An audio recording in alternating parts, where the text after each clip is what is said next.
welcome, podcast listeners. It is episode number 402 of the Fretzel podcast. You are here with your host, Mr. BudgetPedalChap, an exasperated sounding Mr. BudgetPedalChap. Oh, it's been a long week. You're also joined this week by Lee. Say hi, Lee. Hello, everyone. Woo. I'm not exasperated. I'm happy because it's the end of the fucking week. It is, yeah. We're recording on a Friday night. This is so like proper living La Vida Loca us two. Yeah, we should get some beers, man. I might go and get a beer. Not a bad shit. I don't think I've got anything in. Maybe for the pay chap, we'll try and raid the fridges, see what we got. Yeah, let's do that. Yeah, I might message my wife actually and ask her to bring a beer down for me. How chauvinistic of you, wife! Bring me a beer. Yeah, it's a bit shit, isn't it? I won't do that. I mean, if she messages me going, "Can I have a cup of tea?" and I go and make her a cup of tea. Yeah, I mean, it's the same shit. That's a quality, that is, isn't it? Yeah, like I'll happily. Oh, my missus texted me while I was downstairs the other day and says, "Oh, bring me up a bottle of Coke." So I did, and we've still got it in the bedroom. I've got a bottle of Coke in the bedroom as well. Indeed. Great minds. Anyway, so we've got a sponsor for this podcast, as per usual. We've got affordable.co.uk. They are, of course, the amazing purveyor of awesome budget pedals. They bring you pedals from Demon Effects, GSA Effects, Mosky, Joyo 4D, K-Line, Nux, Moval, Chord, Vave, AM Effects, Vave. All at amazing prices. They're a UK company with stock ready to ship in fantastic recyclable packaging. Check them out at affordable.co.uk. Yeah. I just had a thought. Go on. What are we saying? Vave should do an ad with that song that's like, things that make you go, Vave. Yeah. Yeah, once their marketing budget comes up a little bit, we'll tell them. We'll let them know. Things that make you go, Vave. Oh dear. I was going to say, there's a reason you're not in marketing, but you actually fucking are. Thanks, you. Oh dear. Right. We start these podcasts with a usual segment, which is shit news. And this week, like, it involves some stuff, doesn't it? It involves some stuff. Because I should think so, because if it didn't, yeah, we would be on the wrong podcast, because what we talk about is guitar stuff. Guitars. I mean, that sounds very much kind of Eastern European, and we're going the other way. We're talking kind of, well, actually, are we? Because we're talking kind of actually really Chinese stuff at the moment. Our Gear of the Year thing is called actually Guitar Stuff of the Annum. So Indeed. That's literally what I talk about. Yeah, as long as it's not called guitars. Guitars. Right, so let's stop beating around the bush anyway. It is Epiphone. Epiphone have released a line of inspired by Gibson guitars. I think they started this one off last year, where they've basically got Epiphones with Gibson headstocks, essentially. But they're a little bit pricier than the usual Epiphones, because they... A little bit. Yeah. So just a tad. We'll talk about some specs first, and then we'll rip into them, because it being shit news, we're definitely going to get there. But we've got 1, 2, 3, 4, 5, 6 at the moment. We've got 6. I can only see 5. Okay. A 63 Firebird, a 64 SG with a vibrola, a 60s Les Paul, a 57 Gold Top, a 60s Les Paul Special, and a 62 335. So the 63 Firebird comes in 2 different types. They're both with the mini humbuckers. They are Gibson USA mini humbuckers. So one's only got one though, isn't it? Yeah. So the one is a just a stop tail wrap around with one humbucker, one mini humbucker. The other one is in a beautiful red. It's like what red is that? Cardinal red. Cardinal red. Really that is nice. Yeah. Yep. You've got The other one's got the 2 pickups and has got the Maestro vibrola. In pearl white. Yeah. So mahogany and walnut neck through bodies with rosewood fingerboards. So they're using slightly higher tier woods and stuff, like the stuff and the hardware, like Clusen style banjo machine. In fact, actually, Clusen banjo machine heads. So not just Clusen style, actually. Yeah. Actual Clusens. So like it's all branded stuff essentially. It's quite well kitted out, actually. Yeah. Look, you would imagine any of these, you buy them and then that's it. You don't need to mod them. You don't need to rip out these pickups because they're not quite as good. Like put a sticker over the name. You what? Just put a sticker over the name. I mean, you could do, yeah. With the Firebirds as well. Epiphone is on the truss rod cover thing, isn't it? So you could just replace the truss rod cover. No one would ever know. You would, in your heart, you would. You would. I mean, I assume they're poly finish and not nitro finished, and they are Chinese manufactured rather than US manufactured, so they won't be the same as Gibson. So we've got the 64 SG with the vibrola. I think they did one of these in the last one. It might have been not the vibrola. It might have been the Maestro trem for the last SG, actually. Either way, this one has got the vibrola. It's got a set of custom buckers in this guitar, which are they Gibson or are they the high end Epiphone ones that sound like burst buckers? I don't know. I'm just looking now to try and find out what the finish is. Indeed, I'm pretty sure it's going to be poly because they've not mentioned that it's nitro. Yeah, and again, that would be a selling point, wouldn't it? Like mahogany neck, rosewood fingerboards, like everything that you'd expect with it. Epiphone deluxe machine heads on this one. Interesting. And then you've got your myriad of Les Pauls as well. So the AAA flamed veneer, not flamed cap, mahogany bodies, ABR 1 Tunematic bridge. What's this on the Les Paul? On the 60s Les Pauls, not the gold top. Yeah, one's a gold top because it wouldn't have a veneer gold top, would it? No. Paint, I suppose, is a veneer. Custom buckers as well, so the same as the SGs, which is a bit interesting. Usually the SGs have different pickups, don't they? They're usually a bit brighter. 57 gold top, very similar spec. 50s neck, so should be a bit thicker, like a bit thicker in terms of profile. But again, I think we're talking custom buckers again. So again, like the Les Pauls, aside from the finish, very similar. Identical. Yeah. Yeah. The 60s Les Paul Special has got a USA P90s. So Gibson Custom USA P90s. The aluminium wraparound bridge. Yes, in TV yellow. I don't really like that TV yellow because it looks more like sand colour, doesn't it? Like, rather than like TV yellow that you would get on a telly. Yeah, it's a little bit. It's usually a little bit lighter, but it looks the part. Like it has got the look of a special. It's usually juniors that people go for, though, isn't it? Juniors just look better in general, especially the single pickup ones. I mean that is the junior.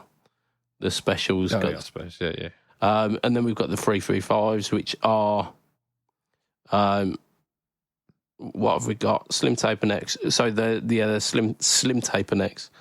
These got the custom buckers in them as well. Got to say, that red one, yeah, fucking gorgeous. Yeah, 60s cherry, maple and poplar, laminate, like 5-ply top back and sides, and then a maple centre block.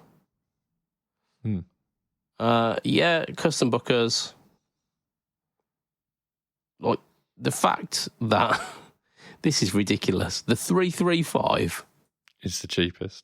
It's not. Not the cheapest, but it's one of the cheapest. Yeah. It's only 80 quid more than the fucking special, which, like, you look at the special, like, there's nothing to, like, the idea behind the special is that it's cheap. Yeah, like the special and the junior were like stripped back workhorses that you don't mind using. It's a student guitar, but it just happened to kick ass. Yeah, look, it sounds the part, but doesn't look quite as fancy as the other ones. But you get it at like half the price. But no, you don't. You get it for £80 less than the 335. The Les Pauls are coming in at basically 112-ish, and then doing a mic check. Do the mic check. 1 2 1 2. Okay, yeah. The SG's the same. About like it's 169, 1169. Sorry, on Toman, which means it'll probably be about 1,200. In pounds, it says it's 1,125. Oh, is it? Like, I'm checking it from the article. So am I. It says it in the article just below the pictures of the guitars. Yeah, it says. 1169. I've got 1125. Oh, that's odd. Why have you got that? Maybe our exchange rates are different because we're in different parts of the world. 1,265 euros. 1,079 on what? Oh my god, this is all over the place. That's in pounds. That's in pounds. It's telling me. So, like, we're getting bogged down with semantics here, Lee.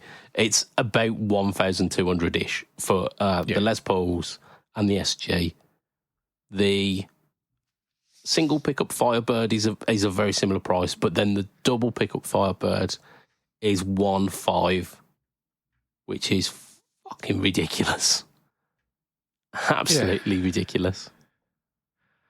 Yeah, so, how much are the Gibson alternatives? That's what. Oh, Gibson's going to be about 3.5, I think. I'm not even sure that they produce them all the time, like for the Firebirds. Let's have a look. Gibson Firebird, 60 spec. I mean, just whether you can get one at all is so. Fair. 2,159 at the moment. So probably two grand. Yeah. No.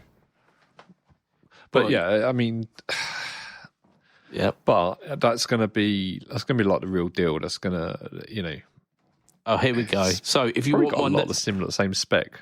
So if you want the one that's exactly the same spec, a 1963 Firebird 5 reissue, that's $6,000. But these are the Murphy Lab custom shop models. So, well, you kind of expect that then, didn't you? I mean, I wouldn't want to. I wouldn't want. But like, if you want just a kind of a bog standard, and it looks very similar, like the Firebird Platypus Vintage C. It's 2.2 basically.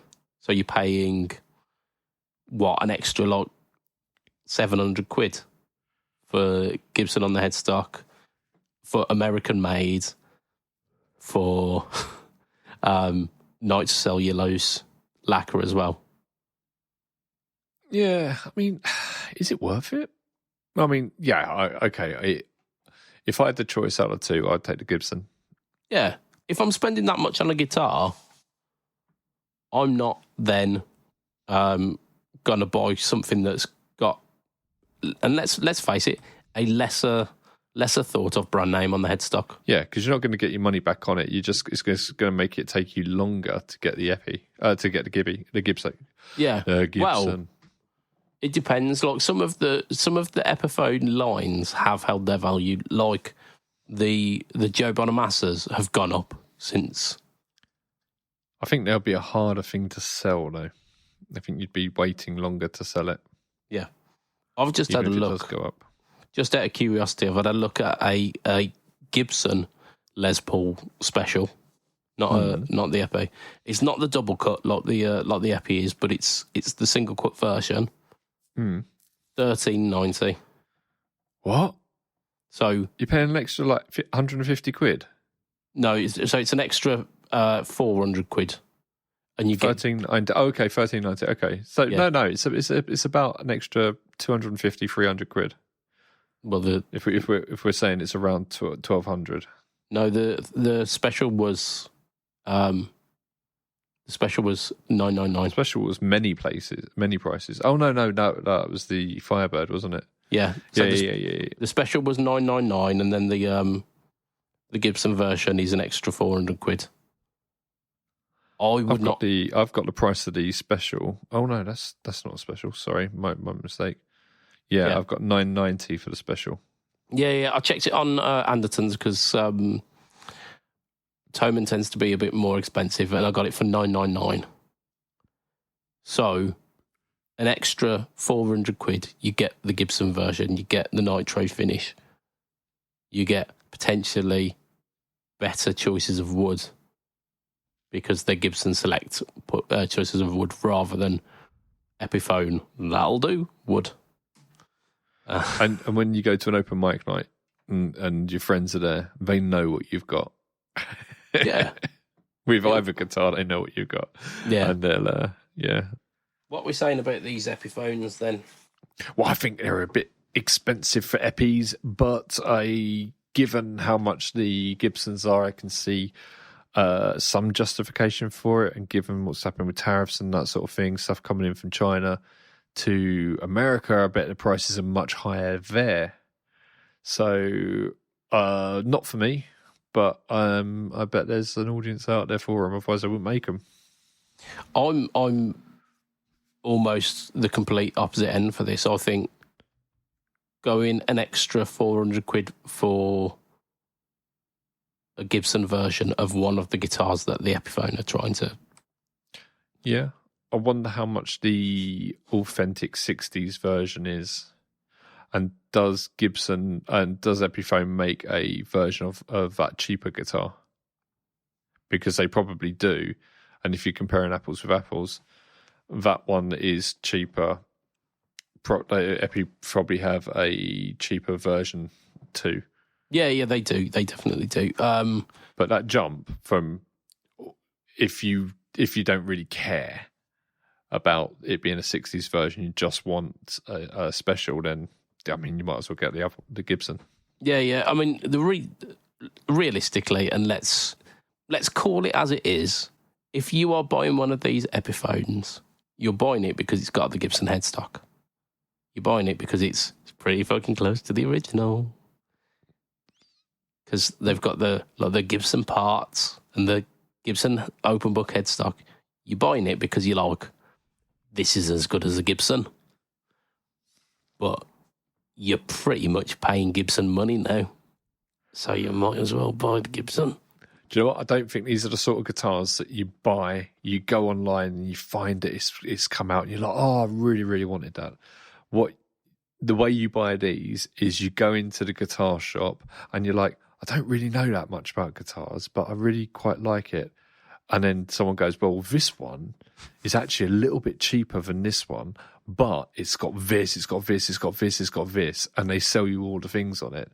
And yeah, it's Epiphone, but it's exactly the same. They're the same thing. And the person goes, oh, well, I might as well have that one then if it's better and it's a bit cheaper.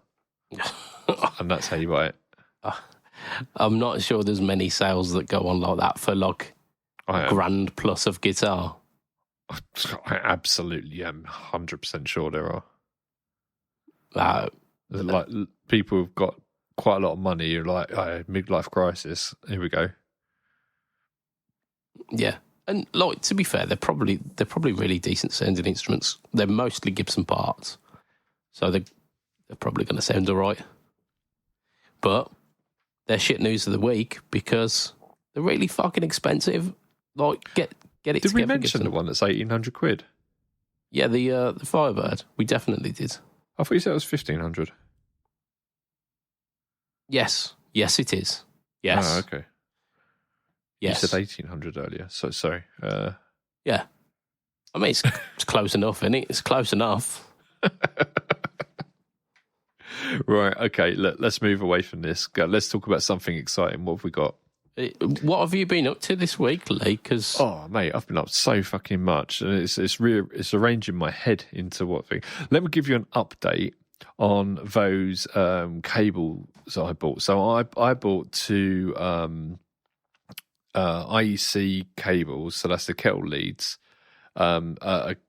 It's like a male on one end, female on the other, and you plug it in between your device, whether that's your pedal board or even your PC or whatever, and the lead goes off to the wall, and it's got a switch in the middle. So last time I was talking about I bought two of them, and they were going to make my pedal board a little bit easier because I don't have a switch on the side of my pedal board to turn it off. Yeah. And I don't want to keep unplugging it all the time. I don't want the jack to break. I got them, plugged them in, and both of them lasted about a minute. Oh no! Yeah, no exaggeration. I thought the first one was a fluke. Plugged the second one in, and they just couldn't deal with the amps that it was drawing through. And I brought up the listing, and they were like, it was like, this is only rated for like 6 amps or something. I was like, this can't be drawing more than 6 amps. But they were shit. So, we've got something I really can't talk about any further on what we're going to do about that. But there are alternative plans in progress. But they pissed me off. They really did. Yeah. It's sitting over here next to me somewhere, probably on the floor, probably threw it across the room. But I can understand that. I was quite pissed off with them because I was really excited. I know it was mundane, but I was excited to have one. One of the ones I wanted to put to my fucking my mixer, because every time I want to turn my mixer on, I have to lean over all my monitors and plug it in. Oh, right. And I just thought, just having a little switch right here, well easy. Just turn it on. Boom. Done. Wicked. Yeah. But no, alas, it did not happen. Yeah, it didn't work the way that you wanted it to work. No, it didn't. But in much, much more exciting news, I got the Brothers AM. Oh, excellent. Yeah, man. Nice. It's good. Yeah. I mean, we expected it to be good. Like it's like Chase Bliss don't tend to make rubbish stuff. Neither does Longman, to be fair. Yeah. So it caused me to make quite a lot of noise. I turned my amps up very loud, just to see your tone changes a lot as you go up in volume, and I've got.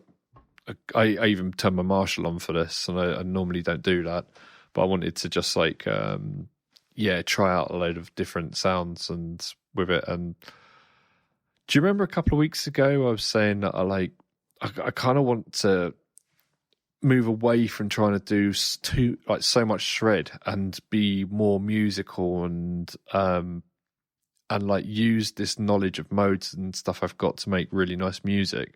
Mm-hmm. And move my playing in that direction, and kind of influenced a bit by people like Brian May. Yeah. Well, this Brothers AM's got the treble booster built into it. Yes, yeah. So I've been mixing. You can only have the. Here's the thing, right? You can only have the treble booster on. Yeah. As well as one of the overdrives. Yeah. It's not a separate thing. Exactly. It stacks on top of the left-hand side, doesn't it?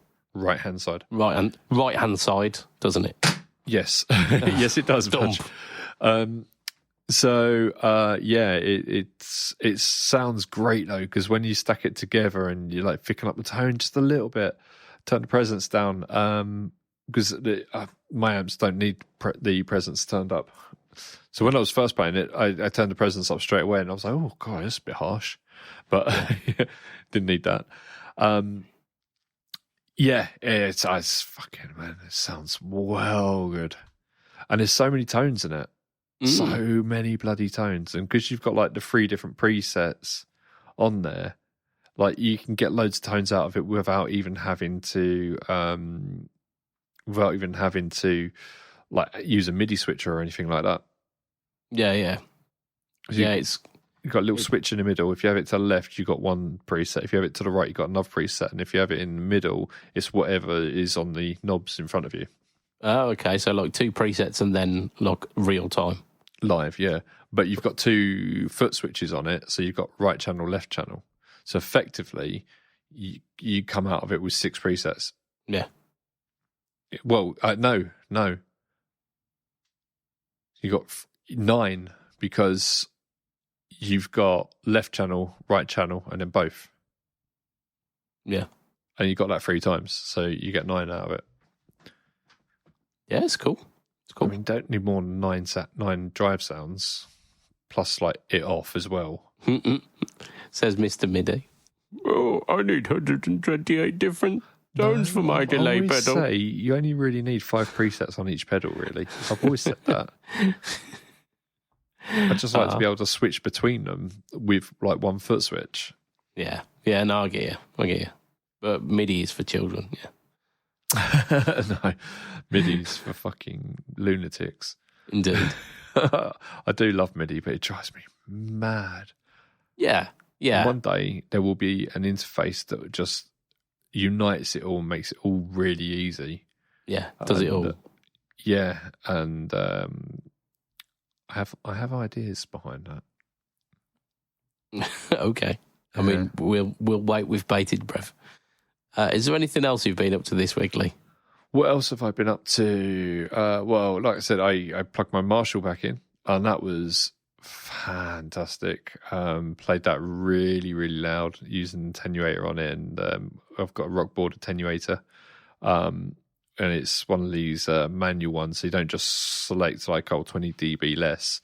You've got a big old knob on it, and you just twist it around.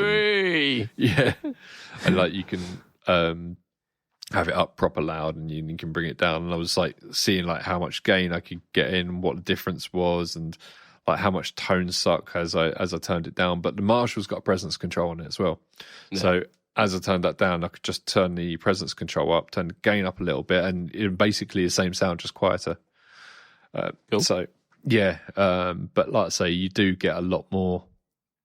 Well, you get a lot more reverberation around the room, and like unless you've got bass traps and stuff like that, you'll get a bit more bass going on in the room and stuff like that. So as you turn up louder, the sound isn't just different from the amp; it's different from in the room. Yeah. Oh yeah, I find that speakers respond differently when they're being pushed as well. Yeah. So you get like the more you open up a speaker, the more like full frequency that speaker becomes, and the more like richness. Yeah, happens. Absolutely. I've got like a proper Marshall 4x12 greenback 1960 BX or AX, whichever one. The one you can see behind me here. Yeah. That one. Yes, of course. Yeah, and it sounds wonderful, and I've gigged that for years, man. I've been gigging that for about 15 years. Indeed. Sounds amazing. Really does. So yeah, I had a lot of fun with that. Yeah, I think that'll do for my news. I've been doing other stuff, but that's what I can talk about today. Indeed. Right, do you want to go on to news number 1 then? Number 1. This week one of my is mates. Red Witch. Red Witch are a company that make pedals. They have come out with a series of 5 pedals, I believe. I'm going to need to count them, but I think there's 5. I know what they look like. There are 5. Yeah. There are 5. Yeah, I got it. So what we're talking? Phaser, drive, fuzz, modulated delay, and chorus vibrato. So some quite interesting effects. They are called the Apothecary series because they look like the kind of jars that you found in your nan's house that would hold tea and coffee. I mean, tell me I'm wrong. I mean, I want to introduce you to Ben one day. He's such a lovely bloke. Yeah, I'm sure he is, and I'm sure these pedals sound amazing. Really, really great bloke, and like his pedals always look fantastic. They really do look absolutely great. I mean, there was if you're familiar with Red Witch, you might have played some of their little mini pedals, and don't judge the company by them, because that was when he had sold the company over to some other people who run it, and then they did a really shit job, and he took it back from them. So there was a time when Red Witch weren't actually Red Witch. Okay, yeah. So I want you to like base Red Witch on these and what you see now. Yeah. So they were great, then they weren't, and now they're great again. Perhaps not these specific ones, because like I say, they look like Nana's biscuit tins. No, man, these look great. These look absolutely fantastic. So what have we got? We've got the I'm going to find the actual names for them rather than just making it up. The Euphorium Fuzz, the Ephanius Drive, Invidium Phaser, Synosium Modulated Delay, and the Plurious Vibrato and Chorus. I'm going to get on to him about sending us these demo, because I think they look wonderful. Oh, please do, because I'm going to go down a charity shop and see how many of these I can get in biscuit jar form. Oh man, because they've got that look. Someone on it was either my Facebook or Insta, because I posted these up earlier on in the week. Yeah, and they said they talked about the knobs on these as well. And after they put this comment, I can't unsee it. They said they're Nana biscuit tins with Nespresso pods attached to them. And I'm like, you bastard! I can't unsee that. Like, because the knobs are like this kind of matte finish. Like it's like metallic, but matte metallic, isn't it? It looks like a Christmas sweet tin. When you open up the sweet tin, you got the one that's wrapped in foil. Yeah, and yeah. I mean, they do look edible. They look nice though. They look cool. Yeah, look, maybe that's part of what he's done with it. You've got these will sound great as well. Blends on quite a lot of them actually. The fuzz has got fuzz, tone, volume, and grain. All of them have got a little like toggle switch as well. But you've got like the delay's got regen, delay, depth, and blend. You've got voice, depth, velocity, I assume velocity, and blend on the what's that? The chorus. You've got the phaser's got velocity, cosmos, regen, and blend. I'm loving the fact that they've like all of the ones that are kind of modulation based have got blends on them. Yeah. Because that's nice. That's a really nice feature. And then you've got he does great fuzzes and great modulations. Yeah, it looks like so the drive looks like it's got a 2-band EQ, a bit like the AC by Exotic. Oh, okay. Or like a Timmy, where you've got like a tone control, but then like a kind of presence thing. This is bite and body, so it's usually one is like an overall kind of filter, and then the other one sets the mid range. And I think you can switch the EQ in and out on that one. Oh, can you? Yeah, because there's a little toggle switch that says EQ. So I'm guessing. Oh, there's two toggle switches on. Oh yeah, gain. So. It might, because one's gain, and I'm guessing that means that like it's two different clipping types. Oh yeah, I mean, if you have a look at all of them, all of them apart from the fuzz have got two mini toggles. Phaser's got the fact the mode and an infinite sign, so maybe that's like a repeat feedback, maybe. Yeah, I'm loving the fact that the delay has got a what the fuck setting on it. the bottom toggle Yeah. It says WF. W/F, and it looks like it's saying, what the fuck? And The fuzz has got a bliss button on it. Indeed. So they look... I look quite innocent, but I bet they've got some tones in them. Yeah. And because it's Red Witch, I've no doubt that they're probably going to be pretty decent. Like they're a New Zealand company, are they? Yeah. These lot. Yeah. And Ben doesn't say pedals. Go on. What does he say? Pedals. Yeah. You know what we do in the shadows, and you got Taika Waititi or whatever his name is, who directed it and Thor and all that sort of thing. Yeah. He did another show that was like loosely like a spin-off of What We Do in the Shadows, and he's from New Zealand, and it was about New Zealand cops. Okay. And we were watching it last night, and I mean, it's not great, but I love the way people from New Zealand talk. Yeah, there's it's a kind of lyricalness about it, hasn't it? Yeah, it's got a cheekiness to it, like a I don't know. It's like they're just like they're innocent and having fun at you at your expense, but not in a horrible way. Yeah. I like New Zealand accent. Yeah. These are $249 so who knows what they are in the UK? Who knows? Half Probably as much. Yeah. It's not bad, is it? It's not bad. No, these are great. These will say, do you know what? Killer player. Is he? Such a good player, yeah.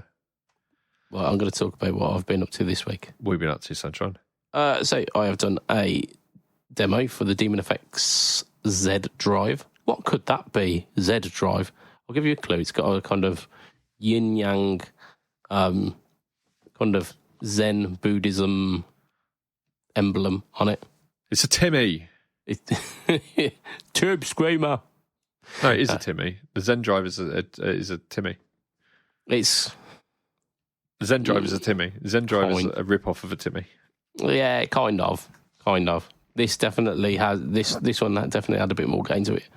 I was doing a bit of research on the notorious users of the Zen Drive, and you had Eric Johnson being one of them, and Robin Ford, and I was like, nah, I'm not going to try and play either of their guitar bits. So what you got is some dad blues on that. Yeah, it's a nice sounding pedal. I enjoyed it. I had good fun with that. I've been doing some recording this week for a Pedal Boards of Doom demo, which Who's that? Might be out tomorrow. It might be out next week. But I'll tell you about it. I'll tell you a little bit about it before it releases. It's the Hamilton Effects Embers Fuzz. And this was sent through to us from the lovely James over at Hamilton. And essentially, it's a two-sided fuzz pedal. The one side is like big, thick-sounding kind of hot-rodded vintage fuzz with loads of volume on tap. So usually fuzz faces, you're like really diming them to get the unity. Yeah. This has got loads of volume on tap, so that you can then use it to push your amp even further. It's also got a bias control, so you've got like kind of texture variances, so you can get kind of spitty. Yeah. Like it. Well, the bias on it almost gets kind of like almost blue boxy, like vintagey, like synthy kind of tone. So you'll love that. Definitely does that. There's definitely kind of like a gritty, spitty thing to it as well.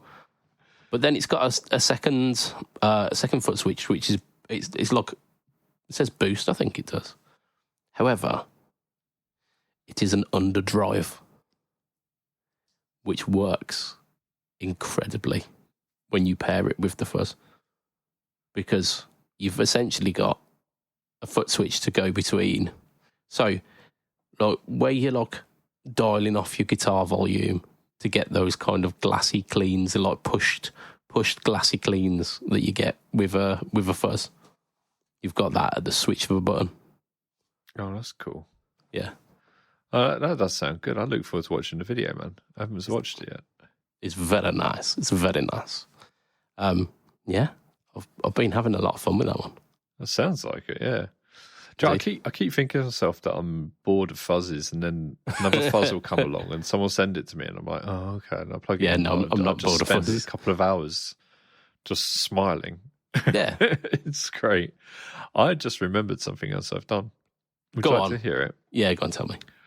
I went to a gig at a venue called the Pig and Dragon. Okay. Which I'll send you a picture of it later. It did not look like the sort of place I thought I was going. It looked like a restaurant that you take your children. Okay. I think it might be during the day as well. Anyway, the band that I went to see, I can't remember their name because it was a funny name. And you'll understand why in a second. It was a pop punk act. I see. From the 90s, I think. Someone said something about the 80s, but I mean, it was very much along the lines of Green Day and Blink-182, that sort of thing. It had the same sort of energy of that sort of era. And it was 3 women from Japan. Okay. Yep, and they were brilliant. They all had the same outfit on.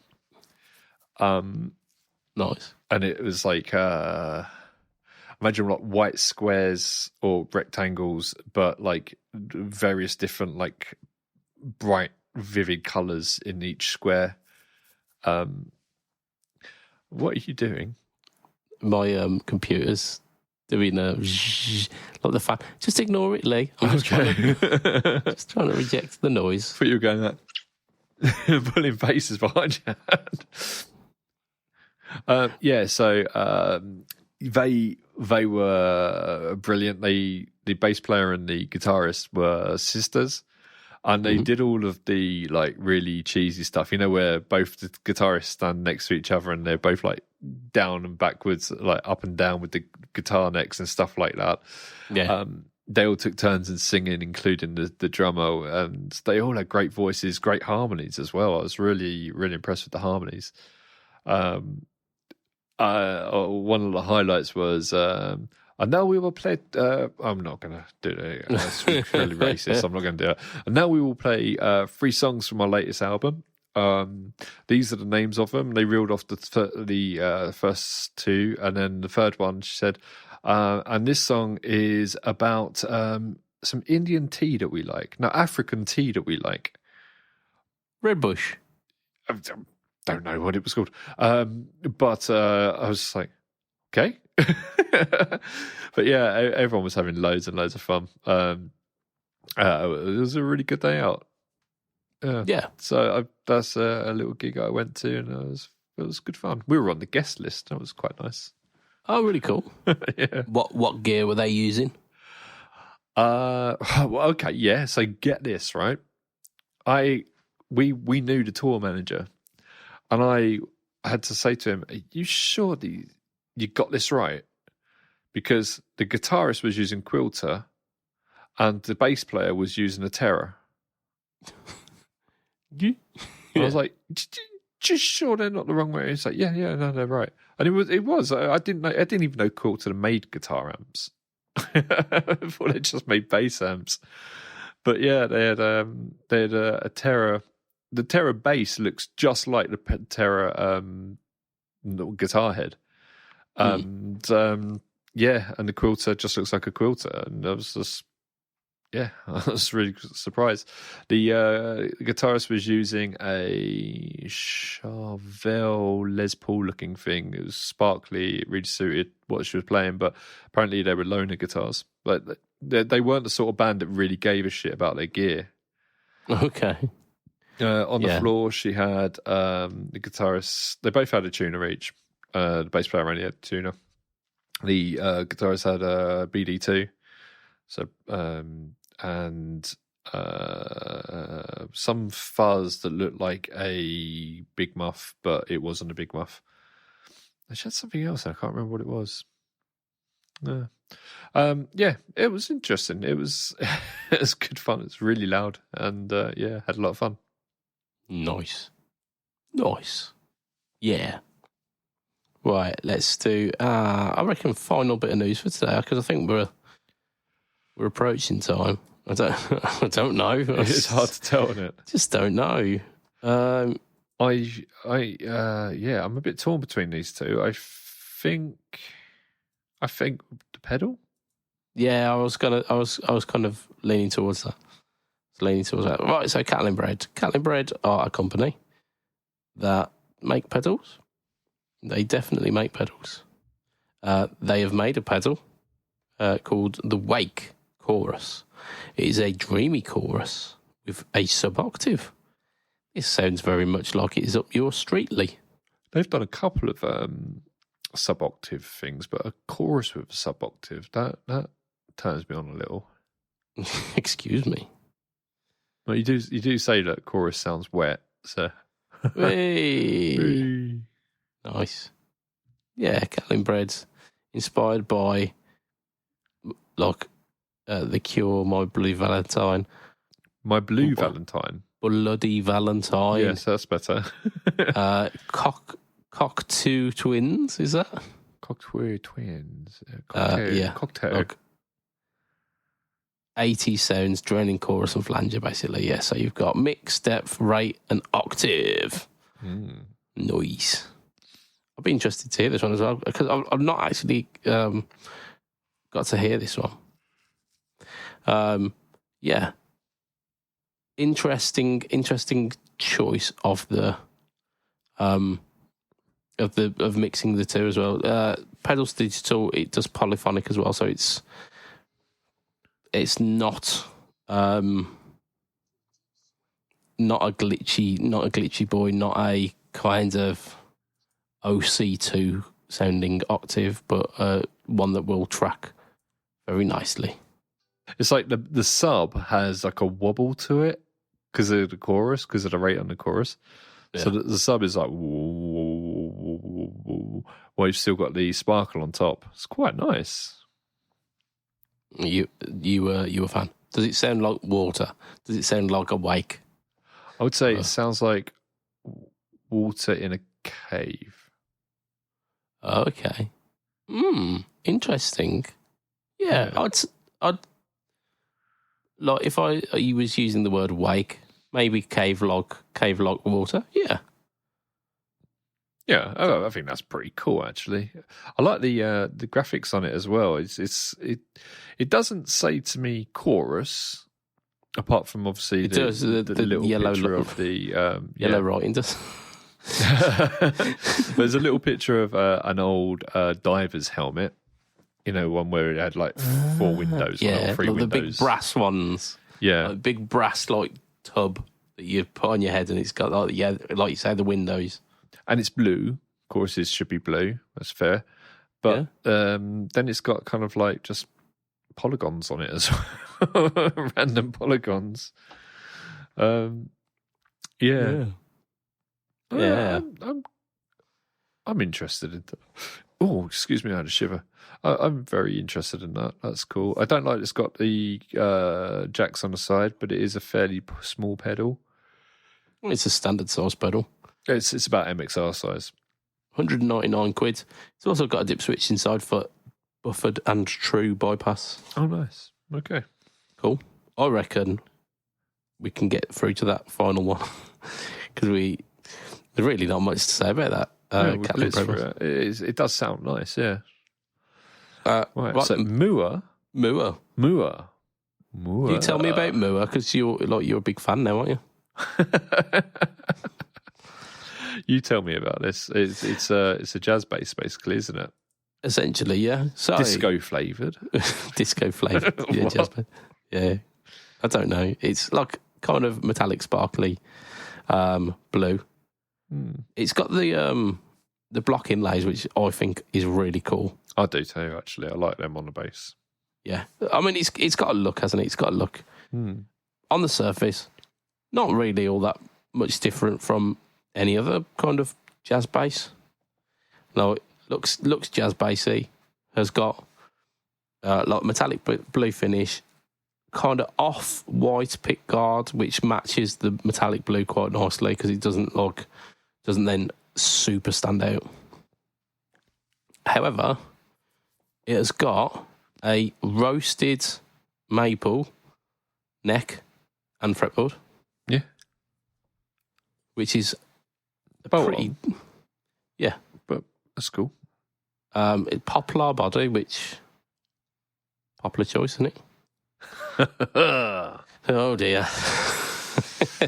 And then your standard setup. It costs 259 quid, which... That's unbelievably cheap. Yep, I was having a look. This is the same price, pretty much, as the Affinity series jazz bass, like Squire Affinity. Oh, that's not even a contender. They're not even a contender, then, are they?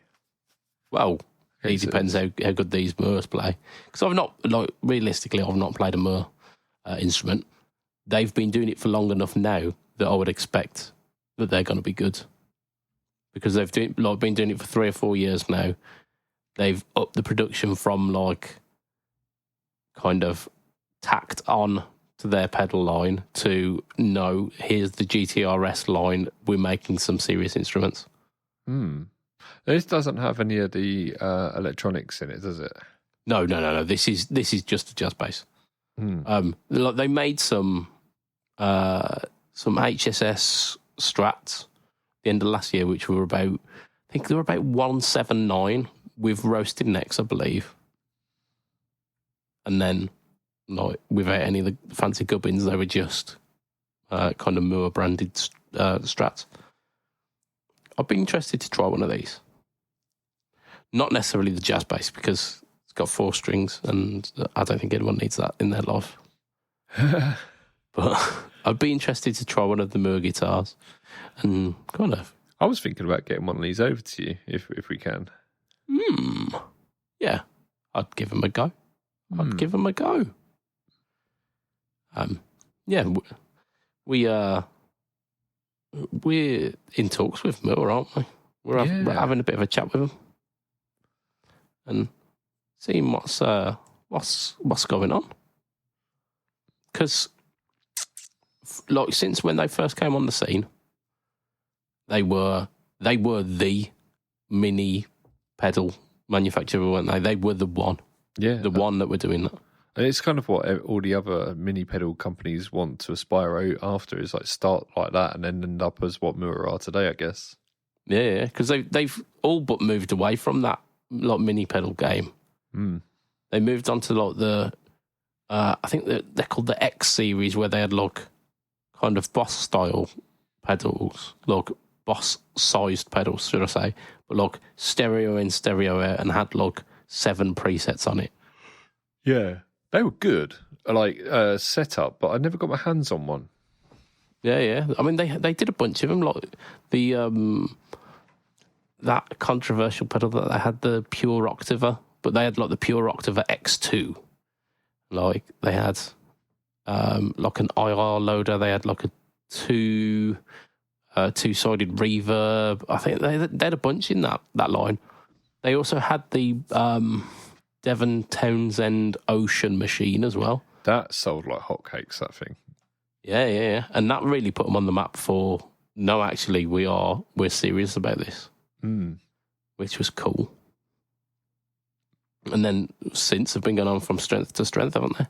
The Moor Prime multi-effects stuff. They've got the multi-effects built into the GTRS. Yeah. Well, yeah.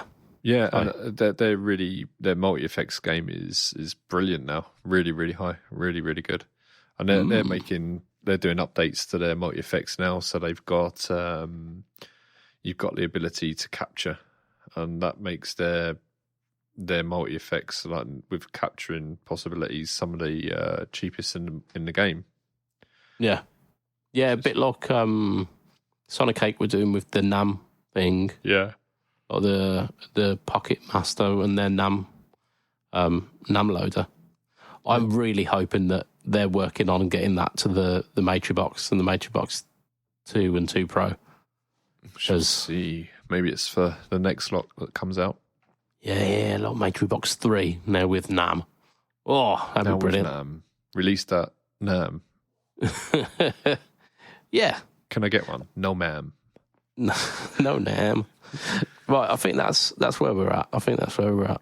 Yeah, baby. It might be a little bit shorter one this week. I don't know what time we're on because we've had some internet issues and we've just had to kind of work through it. He's had some internet issues. We've had some internet issues. Look, ever since moving over, it's worked fine now. Yeah, I think it was the software that we were using. Yeah, look, maybe they were having a problem server ends and it was just fucking us up. But my one wasn't breaking up, was it? You could see and hear me clearly. Yeah. Yeah. Weird. Weird. Indeed. Right. So, how do we end these podcasts? We end these by extending a thank you to our listeners. By extending our arse, did you say? No, we're going to do it. We're going to twerk. So I suppose, yeah, extending our arses. Yeah, outwards and then like little push. No, I don't know how to twerk. We're going to extend a thank you to our listeners. Before it was a big thing. Every time I'm trying to extend a thank you to our listeners, you keep talking about your arse. Just save it for the page. And that's what you can look forward to if you become one of these people. We've not got to there yet. Although we have Patreon backers. We mention our sponsor first, who is affordable.co.uk. Check Affordable out at affordable.co.uk. Big things coming on Affordable. Just saying. And he's got a recent new stock of Nux core pedals. Oh, cool. So the ones that I was talking about that we saw at Birmingham, they're now landing. And then he's also going to be getting the bass guy in as well soon. So, yeah, check that. I like Nux. I like Nux. I cannot lie. Yeah. Yeah, like Nux have treated me good. And like in terms of like wanting me to demo their stuff, but also like just by making some really good stuff. Like it's really easy to demo pedals that sound awesome. Yeah. Like, yeah, it's just like, yeah, I'm having fun playing this. You feel encouraged to do it. Yeah, it does. It makes my job much easier. Do you know what else we did? We dropped a video this week. Oh, was it okay? Did you break? No, Scott dropped the video on the Kernum Ellipse. He did, yeah, the modulated boy. And he got some absolutely banging tones out of that. How did we forget that? Yeah. I mean, it was really good because everyone else who's demoed it has done it like clean and like, here, here's that. And he's like fucking like rocked out with his cock out and he's with a layer of chorus and a flanger and stuff over the top of it. Disclaimer, he doesn't at any point get his cock out in the video. Just... How do you know? He was shooting from his waist up. Yeah, I suppose he could have, yeah. If you look closer, you can see like a shadow in the distance. Yeah. Yeah. At no point during the video do you get to see any exposed penis. So, I'm just putting that out there. But he wasn't. We're going to thank our Patreon backers who, for as little as $2 a month, you can be part of the exclusive crew. I'm not entirely sure why you would at the moment because I keep getting interrupted by cock talk and bum cracks. But you know what? It might not follow that during the page episode. It might not. This is what the people are here for. Yeah. Come for the guitar news, stay for the bum cracks. What you also get is you get your name shouted out on each of these Patreon podcasts, and the current members are as follows. We've got Mr. Adam Yeomans of Chef Tone Effects. We've got Mr. Hugh G. Rection. We've got Mr. Moncox Long. We've got Mr. Gary Goldencock. We've got Mr. Ben Fletcher of Fletcher Pickups. We've got Mr. Brian Gower of the Tone Jerks podcast, the Second Button podcast, and the Off the Rails podcast. We've got Mr. Diabetes Foods. We've got Mr. Jason Wharton, Jason Wharton 82. Jason! and of Pedal Waters of Doom. And we've got Mr. Gareth Brand. Woo, woo, woo. If you want to find me, I am BudgetPedalChap. You find me Instagram, Facebook, YouTube, and Threads. YouTube is the home to the No Talk Altone series, which this week featured the Z Drive by Demon Effects. Next week, it could feature anything. Ooh. Lee, where can we find you? You can find me on Facebook with Pedal Waters of Doom, with Rockboard, with Fawn Sound Labs. You can also find me on this podcast right here, right now. You can find us on Instagram and probably other places. So, yes, that's where you can find me. Interesting. So, from myself, Mr. BudgetPedalChap, and from Lee, the man who talks about butt cracks. I mean, you're the only one who has mentioned the words butt crack. I have, yeah, quite a few times by this point.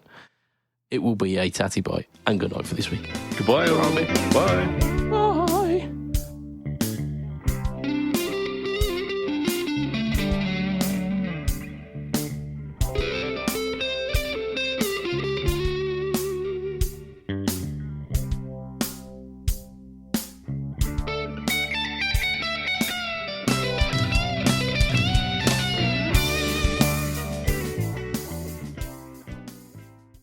What's the difference between a kleptomaniac and a literalist? I don't know, Lee. What is the difference between a kleptomaniac and a kleptomaniac? I shall tell you what the difference between a kleptomaniac and a literalist is. The literalist takes things literally. The kleptomaniac takes things literally. Aha! Aha!